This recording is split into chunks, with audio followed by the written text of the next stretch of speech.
દરેક વિદ્યાર્થી મિત્રોનું યુનિક એકેડમીમાં ફરીવાર હાર્દિક સ્વાગત છે. આજે આપણે નવો ટોપિક ગુજરાતી વ્યાકરણનો સંધિ છૂટી પાડવાની છે, પણ કઈ રીતે? ધ્વનિ શ્રેણીની રીતે, બરાબર? કેમ કે આ ટાઈપના સંધિ છૂટી પાડવાના ક્વેશ્ચનો પણ પૂછાય છે અને લાસ્ટ મેં જે વિડીયો બનાવ્યો હતો એ રીતે સ્વર વ્યંજનની રીતે પણ પૂછાય છે. તો હવે ગુજરાતી વ્યાકરણમાં સંધિ જે છૂટી પાડવાની ધ્વનિ શ્રેણીની રીતે જે ક્વેશ્ચનો પૂછાયા છે લાસ્ટ યરમાં, તેના પર આપણે ફોકસ કરશું, ધ્યાન આપશું અને કેવી રીતે એને છૂટું પાડવામાં આવે છે, બરાબર? જેથી કરીને આપણા 2 માર્ક્સ કવર થાય, બરાબર? કેમ કે આ ટાઈપના ક્વેશ્ચનો પૂછાયા છે. આને ધ્વનિ શ્રેણીની રીતે સંધિ છૂટી પાડવાની રીત કહેવામાં આવે છે, બરાબર? તો હવે આપણા માટે એવું નથી કે ફક્ત એક જ ટોપિક, એક જ સિલેબસ ઇમ્પોર્ટન્ટ છે, ફક્ત રિઝનિંગ મેથ. આપણા માટે દરેક ટોપિક ઇમ્પોર્ટન્ટ છે. જો મેરિટમાં આવવું છે, જો કોમ્પિટિટિવ એક્ઝામને ક્રેક કરવું છે, તો એક માર્ક્સને કવર કરવા માટે ઇમ્પોર્ટન્ટ છે આપણા માટે. અને હું જેટલા પણ વિડીયો લઈને આવી રહી છું એ મારા દરેક વિડીયો આવનારી દરેક કોમ્પિટિટિવ, ફક્ત એક નહીં, દરેક કોમ્પિટિટિવ એક્ઝામ માટે યુઝફુલ છે અને પ્રિલિમ મેન માટે પણ યુઝફુલ છે. તો ધ્યાનથી જોજો, વિડીયોને ડાઉનલોડ કરજો અને મારા દરેક વિડીયોનું જોજો. બધા ઓથેન્ટિક બુકોના નિયમો પ્રમાણે Gujarati grammar, English grammar, math, રિઝનિંગની શોર્ટ ટ્રીક બધું A to Z, point to point બધું હાઇલાઇટ. સ્ટુડન્ટને ક્યાં ભૂલો થતી હોય છે, ક્યાં કન્ફ્યુઝન થતું હોય છે, હું એક પોઈન્ટ ક્લિયર કરું છું, જેથી કરીને સ્ટુડન્ટને મેરિટમાં આવતા રૂકે નહીં, બરાબર? તો હવે આપણે સંધિ છૂટી પાડીને ધ્વનિ શ્રેણીની રીતે આપણે જોઈશું આજે. અને આના માટે પણ આપણે 1 માર્ક્સ કવર તો કરવાનું જ છે, કેમ કે તમારું સંધિ છૂટી, આપણે લાસ્ટ જે વિડીયો બનાવ્યો હતો એમાં પણ પૂછાયા છે, એ જ ક્વેશ્ચન હતા. અને આ પણ ધ્વનિ શ્રેણીના જે સંધિ છૂટી પાડે તે ઘડે રિપીટ થયા છે, તો એના પર આપણે આજે એક વિડીયો બનાવ્યો છે, બરાબર? તો હવે આપણે સ્ટાર્ટ કરશું. અહીં આપ્યું છે આપણને હૃદય. તો ધ્વનિ શ્રેણીની રીતનો મિનિંગ શું થાય? તમે જે ઉચ્ચાર કરો ને સ્વર અને વ્યંજનનો ઉપયોગ કરીને, એને ધ્વનિ શ્રેણીની સંધિ કહેવામાં આવે છે. એટલે કે આપણે અ, આ, ઈ જો આ જ્યારે વ્યંજનને સાથે આપણે સ્વરનો ઉપયોગ કરતા હોઈએ છીએ ને, એને જ આપણે ખાલી અહીં છૂટું પાડવાનું છે, બરાબર? કશું એક્સ્ટ્રા નથી. પણ કેટલા સ્ટુડન્ટો ભૂલ કરીને આવતા હોય છે, કેમ કે પેપર સેટર કોમ્પિટિશનને ટફ કરવા માટે એટલું માઇન્ડ દોડાવતા હોય છે ને કે સેમ જ હોય છે. આ હૃદય છે તો બસ સેમ જ હશે, ખાલી અ, આ, ઈમાં ચેન્જીસ કરશે, બીજું કશું નહીં. તો ત્યાં સ્ટુડન્ટને કન્ફ્યુઝન થઈ જતી હોય છે. તો એ કન્ફ્યુઝન ના થાય, તમને એક પોઈન્ટ ક્લિયર થાય, ધ્વનિ શ્રેણીને સ્વર વ્યંજનની રીતે કે તે છૂટું પાડવામાં આપણે જે બોલીએ ને ફક્ત એના પર ધ્યાન આપવાનું. જ્યારે તમે એક્ઝામમાં આપવા બેસો, આ ક્વેશ્ચનો પૂછાય તો ઓપ્શને નહીં, તમે જે બોલો છો, ઉચ્ચારણ કરો છો ને, બસ એ રીતે બોલતા જવાનું, ઉચ્ચારણ કરતા જવાનું અને એનું સંધિ છૂટી પાડવાની. હવે આપણે જોઈશું એટલે વધારે તમને ખ્યાલ આવશે. અહીં હૃદય આપ્યું છે, તો હૃદય, તો આપણે કેવી રીતે છૂટું પાડશું?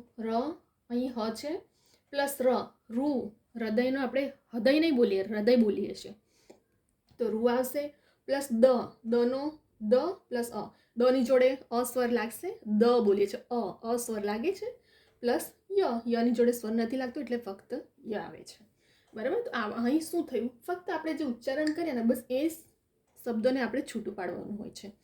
સંધિ છૂટી પાડવાની ધ્વનિ શ્રેણીમાં એવી રીતે થાય છે કે આપણે જે બોલીએ છીએ, ઉચ્ચારણ કરીએ છીએ, જેમાં જે સ્વર વ્યંજનનો ઉપયોગ થતો હોય એને આપણે છૂટું પાડી દેવાનું. અહીં આપણે હૃદય નહીં બોલતા, હૃદય બોલીએ છીએ, તો હૃદયમાં રૂ આવે છે, તો હ પ્લસ રૂ પ્લસ દનો દ, હૃદ ઉચ્ચારણ થાય છે એટલે અ પ્લસ ય, હૃદય થઈ ગયું આપણો. ધ્વનિ શ્રેણી છૂટી પડી, સંધિ. હવે આપણે બીજો ક્વેશ્ચન જોઈએ, કટાક્ષ. તો કટાક્ષમાં જોજો, કનો ક પ્લસ ક જોડે અ ઉચ્ચાર થાય છે, આપણે ક બોલીએ છીએ ત્યારે. હવે ટા, તો ટ પ્લસ આ સ્વર લાગે છે, ટા બોલીએ છીએ, આ તો પાછળ અ સ્વર લાગ્યો તો ટ પ્લસ આ. હવે ક્ષ, તો ક્ષ માટે યાદ રાખજો, ગમે ત્યારે એક્ઝામમાં ક્ષને પૂછે ને તો ક્ષ માટે એક સંધિ છે, ક પ્લસ સ પ્લસ અ, ક્ષ. એ પણ આપણે ઉચ્ચારણ કરીએ ને તો ક્ષ, કનો પણ યુઝ થાય છે, સનો પણ યુઝ, ષટકોણનો સનો યુઝ થાય છે અને અનો પણ યુઝ થાય છે. તો શું બને છે? ક પ્લસ અ પ્લસ ટ પ્લસ આ પ્લસ ક પ્લસ સ પ્લસ અ, બરાબર? તો કટાક્ષ આપણે જે રીતે ઉચ્ચારણ કરીએ ને એવી રીતે છૂટું પાડવાનું. આપણે ક બોલ્યા તો ક જોડે અ સ્વર આવ્યો, ટા બોલ્યા તો ટ જોડે આ સ્વર આવ્યો, અને ક્ષ માટે ક પ્લસ સ પ્લસ અ. બરાબર. જેવી રીતે ઉચ્ચારણ કરવાનું, ઓપ્શન ચારે જ જોવા બેસતો ને તો આ ભૂલ નહીં કરતા. ચારે ઓપ્શન જોવા જશો તો કન્ફ્યુઝ થઈ જશો ને ભૂલ થશે. જેવી રીતે તમે બોલો છો, ઉચ્ચારણ કરો છો ને જે સ્વર લાગે છે એની રીતે આપણે કરવાનું. ત્યાર પછી નિશ્ચિત. હવે નિશ્ચિતમાં જુઓ, ની માટે ન પ્લસ ઈ બોલીએ છીએ ની એટલે. હવે ચિત તો સ પ્લસ ચ પ્લસ ઈ, નિશ્ચિત. અહીં તમે આખોડો નિશ્ચિત, આપણે જે બોલીએ તે જ આપણે છૂટું પાડ્યું. અને ત જોડે કોઈ સ્વર લાગતો નથી, કેમ કે ઉચ્ચારણ નથી થતું, ખાલી ત છે.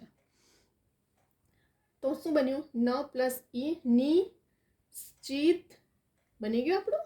ન પ્લસ ઈ પ્લસ સ પ્લસ ચ પ્લસ ઈ પ્લસ ત, નિશ્ચિત. ન જોડે ઈ સ્વર લાગ્યો, ચિત છે તો એના જોડે પણ ઈ લાગ્યો છે, અને ઉચ્ચારણ કરતા સ અને ચ નો ઉપયોગ થાય છે, અને લાસ્ટમાં ત છે.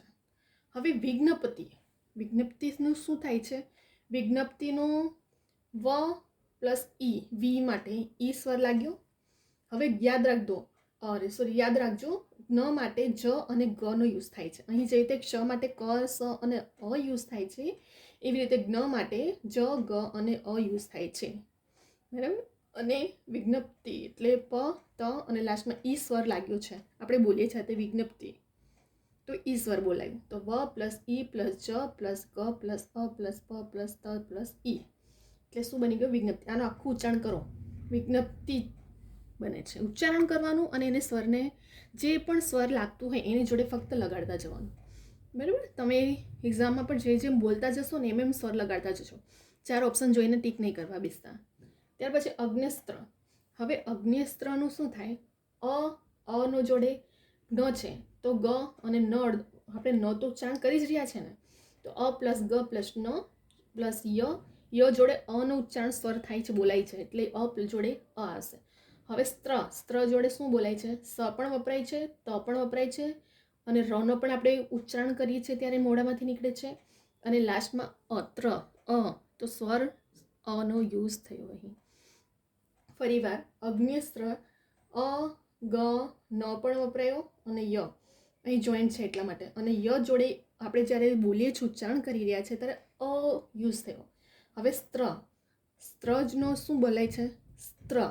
સ, ત, ર અને અ, સ્ત્ર. આ વંચાયું તો અગ્ન્યસ્ત્ર બની ગયું. બરાબર. ત્યાર પછી આવે છે આપણું મુઠ્ઠી. તો મુઠ્ઠીને કેવી રીતે આપણે ઉચ્ચારણ કરશું? મુ તો મ પ્લસ ઉ સ્વર આવ્યો.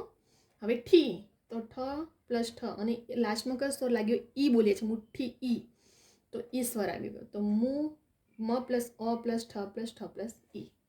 બરાબર. મુઠ્ઠી. આ લાસ્ટ ટાઈમમાં ક્વેશ્ચનમાં, લાસ્ટ ટાઈમના ઘણા બધી એક્ઝામોમાં ઘડીએ પૂછાયેલા ક્વેશ્ચનો છે. બરાબર. ચાલે. ત્યારે પછી સર્વોત્તમ. હવે સર્વોત્તમ આપણે ફક્ત જેવી રીતે ઉચ્ચારણ કરીએ છીએ સ્વર વ્યંજન લગાવીને, બસ એ જ આપણે છૂટું પાડવાનું છે. અહીં સંધિનો મિનિંગ જ થાય છે છૂટું પાડવું. ચલો, સર્વોત્તમ. સ પ્લસ અ, સ જોડે આપણે અ ઉચ્ચારણ થયો, સ પછી સર્વોત્તમ. તો આપણે જ્યારે ઉચ્ચારણ કરીએ છીએ ત્યારે રનો પણ ઉપયોગ થાય છે, સર્વો, ર. તો ર પ્લસ વ પ્લસ સર્વો, ઓ એટલે ઓ લાગ્યો, પ્લસ તમ સર્વોત્તમ, તો ત પ્લસ ત, અને ત જોડે અ સ્વરનો યુઝ થયો, અને પ્લસ મ, તો શું બની ગયું?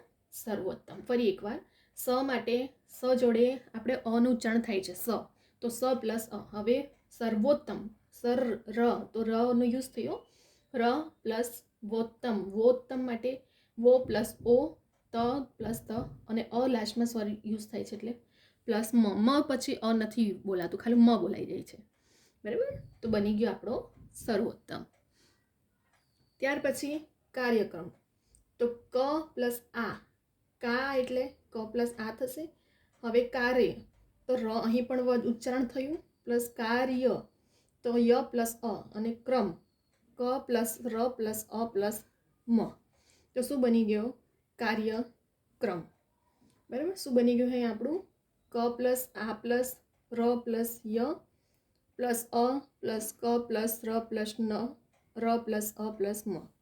બરાબર. તો શું કયો શબ્દ બની ગયો? અહીં આપણો કાર્યક્રમ બને છે. ફરી એકવાર ધ્યાન આપજો. કા, અહીં ઉચ્ચારણ સ્વરનો શું થાય છે? ક પ્લસ અ, કાનો આ સ્વર વપરાય છે. હવે કાર્યક્રમ તો બોલીએ છીએ આપણે ત્યારે રનો વપરાય છે, તો ર પ્લસ ય પ્લસ અ. હવે ક્રમનો તો ક્ર, તો ક અને ર પણ વપરાયો, ર પ્લસ અ પ્લસ મ, કાર્યક્રમ બની ગયો આપણો. ત્યાર પછી આવે છે તૃષ્ણા. આપણે જેવું બોલીએ છીએ તેવું ઉચ્ચારણ કરીએ છીએ, ફક્ત એને સ્વર વ્યંજન લગાડીને આપણે છૂટું પાડવાનું છે. તૃષ્ણા તો ત, હવે ત્રુ તો રૂ વપરાયું, તો ત પ્લસ રૂ શ્ણા એટલે સ પ્લસ ણ, અને લાસ્ટમાં શ્ના બોલ્યા આપણે તૃષ્ણા, તો આ સ્વર લાગ્યો. ત પ્લસ રૂ પ્લસ શ પ્લસ ણ પ્લસ આ એટલે તૃષ્ણા બની ગયું આપણું અહીં. ત્યાર પછી આવે છે પ્રાયશ્ચિત. હવે અહીં પણ આપણે છૂટું પાડીએ. ચલો, પ્રામાં આ આપણે લાસ્ટમાં આ બોલી રહ્યા છે, તો પ્રા અને ર પણ ઉચ્ચારણ થયું પ્રા ર, તો પ પ્લસ ર પ્લસ આ ચિત એટલે ય પ્લસ અ સ પ્લસ ચિત, ચિતમાં ચી બોલી રહ્યા છે તો ઈ સ્વર લાગ્યો. ચી પ્લસ ઈ પ્લસ ત, તો પ્રાયશ્ચિત બની ગયું. ફરી એકવાર પ્રાયશ્ચિત, તો પ્રા બોલીએ છીએ ત્યારે પ પ્લસ રનો પણ ઉપયોગ થયો છે અને આ સ્વર લાગી રહ્યો છે. ચિતમાં અ પ્લસ સ પ્લસ ચી પ્લસ ઈ પ્લસ ત, પ્રાયશ્ચિત બની ગયું આપણું. તો અહીંયા આપણી 10 સંધિ ધ્વનિ શ્રેણી રીતે છૂટી પડી. હવે એક વસ્તુ, ઘડીએ ઘડીએ જો એક્ઝામમાં પૂછાતા આવા વર્ડ યુઝ કરીને શબ્દો પૂછાતા હોય છે, તેમાં ક્ષ, તો ક પ્લસ સ પ્લસ અ, ક્ષ માટે શું વપરાય છે? ક પ્લસ સ પ્લસ અ, અને જ્ઞ માટે જ પ્લસ ગ પ્લસ આ ધ્યાન રાખજો. આ શબ્દોનો ઉપયોગ કરીને ઘણા બધા શબ્દો પૂછાય છે ધ્વનિ શ્રેણીમાં. ક્ષ માટે ક પ્લસ સ પ્લસ અ છે, અને જ્ઞ માટે જ ગ અને અ, અને ત્ર માટે ત પ્લસ ર પ્લસ અ. આટલું ધ્યાન રાખજો, બરાબર. તો અહીં આપણી 10 13 ક્લિયર થઈ ગયું આપણા ક્વેશ્ચનો. આ ટાઈપના ગુજરાતી વ્યાકરણના સંધિ છૂટી પાડવાનું ધ્વનિ શ્રેણીની રીતે પૂછાયા છે ક્વેશ્ચન, ઘડીએ ઘડીએ પૂછાયા છે અને પૂછાશે જ. એક તો તમને મેં લાસ્ટ વિડીયો બનાવ્યો હતો એ ટાઈપના ધ્વનિ શ્રેણી સંધિ છૂટી પાડવાનું, અને એક ધ્વનિ શ્રેણીની રીતે સ્વર વ્યંજનની રીતે હોય છે, બરાબર. તો અહીં આપણે સ્વરની રીતે આપણે છૂટી પાડીએ એને, કે જેવી રીતે આપણે ઉચ્ચારણ કર્યું એવી રીતે આપણે એને છૂટું પાડતા જવાનું છે. અને તમે જ્યારે એક્ઝામને અટેમ્પ્ટ કરવા બેસો ત્યારે 4 ઓપ્શન જોઈને કન્ફ્યુઝ નહીં થતા, નહીં તો પહેલાં જોશો ને તો કન્ફ્યુઝ થઈ જશો. તો તમે જે રીતે બોલો છો, ઉચ્ચારણ કરો છો એવી રીતે છૂટી પાડતા જવાનું. અહીં કશું નવાઈનું નથી, ફક્ત તમે જે ઉચ્ચારણ કર્યું એને આપણે છૂટું કર્યું નહીં, બરાબર. તો ફરી એકવાર આપણે ફટાફટ જોઈ લઈએ, રિવિઝન કરી લઈએ. હવે અહીં આપણે હૃદય બોલીએ છીએ, યાદ રાખજો. તો હૃદયમાં રૂ વપરાયું છે એટલા માટે, તો હ પ્લસ રૂ પ્લસ દ પ્લસ અ પ્લસ ય એટલે હૃદય બની ગયું આપણું. બીજામાં શું થયું? કટાક્ષ, તો આ સ્વર વપરાયો. ક પ્લસ ટા, ક પ્લસ અ પ્લસ ટ પ્લસ આ પ્લસ ક પ્લસ સ પ્લસ અ. જો ક્ષનો વપરાય ને, ક્ષ ક સ અ, ક સ અ ક્ષ માટે વપરાય છે, યાદ રાખજો. હવે નિશ્ચિત, તો ન પ્લસ ઈ અને ની તો સ્વર માટે ઈ વપરાયો હતો. હવે ચિત, તો સ પ્લસ ચ પ્લસ ઈ આપણે સ્વરનો ઉપયોગ કર્યો અને તની પાછળ કશો સ્વર નથી વપરાય એટલે ફક્ત ત. વિજ્ઞપ્તિમાં શું થયું? હવે જો અહીં પણ જ્ઞ જો આવશે એટલે તમે જોજો, વ પ્લસ ઈ ઉચ્ચારણ સ્વર ન થયો, અને જ્ઞ માટે જ પ્લસ ગ પ્લસ અ છે. અહીં જ ગ અને અ 3 છે, આવી ગયો. રપ્તિ એટલે પ પ્લસ ત અને ઈ ઉચ્ચારણ થયું આપણું. હવે અગ્નિસ્ત્ર માટે શું થયું? અ પ્લસ ગ પ્લસ ન, કેમ કે આ ભેગા શબ્દ છે, અને સ્ત્ર તો ત પ્લસ ર પ્લસ અ લાસ્ટનું ઉચ્ચારણ થયું, ત્ર અ સ્વર નીકળ્યો આપણા મોઢામાંથી, બરાબર. ત્યાર પછી મુઠ્ઠી, તો મુઠ્ઠી બોલે છે, સ્વરનું ઉચ્ચારણ થાય છે. ઠી તો ડબલ ઠ છે, તો રહ પ્લસ ઠ અને ઈ મુઠ્ઠી ઈ સ્વર વપરાયો. સર્વોત્તમમાં શું થઈ ગયું? સ પ્લસ સર ર વો ઓ સ્વર વપરાયો. સર્વોત્તમ ત પ્લસ અ, કેમ કે ત જોડે અ વપરાયો સ્વર એટલા માટે, અને લાસ્ટમાં મ. ત્યાર પછી કાર્યક્રમ, તો કાર્યક્રમમાં શું થાય છે? કા તો ક જોડે આ સ્વર વપરાયો. કાર્યક્રમ તો રનું ઉચ્ચારણ થાય છે, એટલે ર પ્લસ ય પ્લસ અ અને ક્રમ તમે આને જો આ શબ્દનું ઉચ્ચારણ કરો તો જો બને છે કે નહીં? કાર્યક્રમ બની ગયું. તૃષ્ણા, રૂ વપરાય છે, ત પ્લસ રૂ શ્ના, શ પ્લસ ણ પ્લસ આ તૃષ્ણા. હવે પ્રાયશ્ચિત, તો પ્લ પ્લસ ર પ્લસ આ પ્રા, ય પ્લસ અ પ્લસ સ ચિત ઈ વપરાયો છે, એટલે ચ પ્લસ ઈ પ્લસ ત. તો અહીં પણ આપણો પ્રાયશ્ચિત બની ગયો. અને યાદ રાખજો, ક્ષ વાળા મોસ્ટલી મેં જેમને તમને કીધું ક્ષ અને અહીંયા જ્ઞ, તો ક્ષ માટે ક સ અન, નગ્ન માટે જ ગ અ, બરાબર. ત્ર માટે ત ર અને અ સંધિ છૂટી પાડવાની છે.